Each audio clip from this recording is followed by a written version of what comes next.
As we reported, the timing of Hazel Blair's resignation has angered certainly some Labour MPs and party workers coming on the eve of these local and European elections, which are happening tomorrow.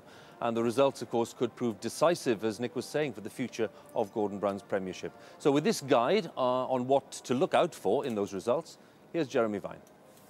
Let me show you what's at stake in the local elections first. Now, this is just councils across England, 34 of them. I'll colour the map in the colours they are at the moment before the votes come in. So Lib Dems, for example, holding Devon and Somerset, the Conservative areas in blue, and where it's black, it's a council in no overall control, so no one party has a majority. But look at the top left there. These are the 4 Labour councils. I'll name them for you: Lancashire, Derbyshire, Nottinghamshire, and Staffordshire. The strongest of these 4 is Derbyshire. If Labour lose that, they've had a terrible night. Gloucestershire, slim Conservative majority of 3. Any trouble for the Conservatives, they might lose Gloucestershire. And Somerset worth watching because it's very tight between the Lib Dems and the Conservatives, and a very good example of what happens when those two parties are pitched against each other. Now, I'll give you some voting context. If we go back to 2005, the general election, this was the result, and you see Labour just ahead under Tony Blair, who won that election, his 3rd election victory, 35 points to 32 percentage points for the Conservatives. But you see the Conservatives strengthen then in the local elections that follow, up to 40%.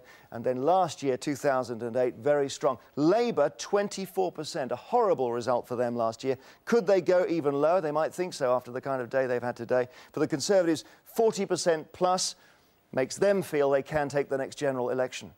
But there is another, even bigger election happening tomorrow across the whole of Europe, in fact, and the whole of the UK as well. Have a look at the map. Colours are rather approximate here because it's a complicated voting system.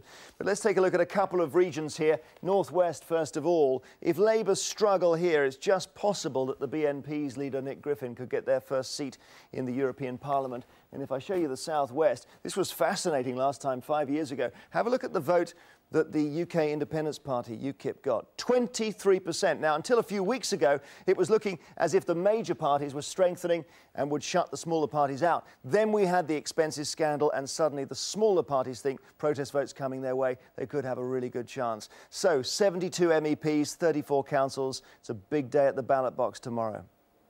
Jeremy Vine there on the big test, as you were saying, coming tomorrow for all the parties. More from Downing Street a little later, when we'll be talking to the Business Secretary, Lord Mandelson, asking for his assessment of what's going on. But now, back to the studio. All right.